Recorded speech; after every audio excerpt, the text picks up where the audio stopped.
উদ্ভ্রান্ত সেই আদিম যুগে স্রষ্টা যখন নিজের প্রতি অসন্তোষে নতুন সৃষ্টিকে বারবার করছিলেন বিধ্বস্ত, তার সেই অধৈর্যে ঘন ঘন মাথা নাড়ার দিনে রুদ্র সমুদ্রের বাহু প্রাচী ধরিত্রীর বুকের থেকে ছিনিয়ে নিয়ে গেল তোমাকে আফ্রিকা।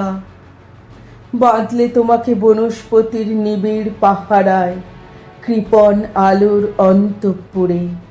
সেখানে নিভৃত অবকাশে তুমি সংগ্রহ করছিলে দুর্গমের রহস্য, চিনছিলে জল স্থল আকাশের দুর্বোধ সংকেত। প্রকৃতির দৃষ্টি, অতীত জাদু মন্ত্র জাগাচ্ছিল তোমার চেতনাতীত মনে। বিদ্রুপ করছিলে ভীষণকে বিরূপের ছদ্মবেশে, শঙ্কাকে চাচ্ছিলে হার মানাতে, আপনাকে উগ্র করে বিভীষিকার প্রচণ্ড মহিমায় তাণ্ডবের দুন্দুভি নিনাদে। হায় ছায়াবৃতা, কালো ঘোমটার নিচে অপরিচিত ছিল তোমার মানব রূপ উপেক্ষার আবিল দৃষ্টিতে। এলো ওরা লোহার হাতকড়ি নিয়ে, নখ যাদের তীক্ষ্ণ তোমার নেকড়ের চেয়ে। এলো মানুষ ধরার দল, গর্বে যারা অন্ধ তোমার সূর্যহারা অরণ্যের চেয়ে। সভ্যের বর্বর লোভ নগ্ন করলো আপন নির্লজ্জ অমানুষতা তোমার ভাষাহীন ক্রন্দনে।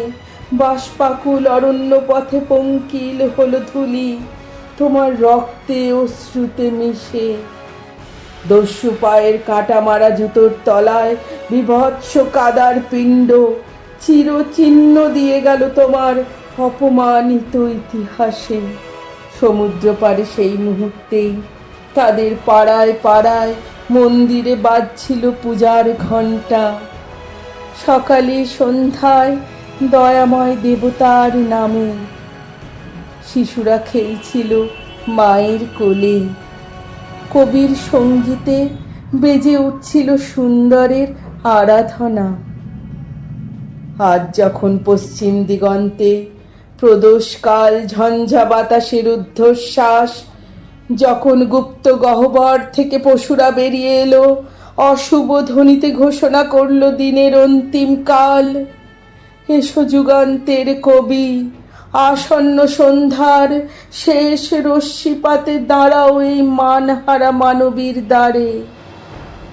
বলো ক্ষমা করো, হিংস্র প্রলাপের মধ্যে সেই হোক তোমার সভ্যতার শেষ পুণ্যবাণী।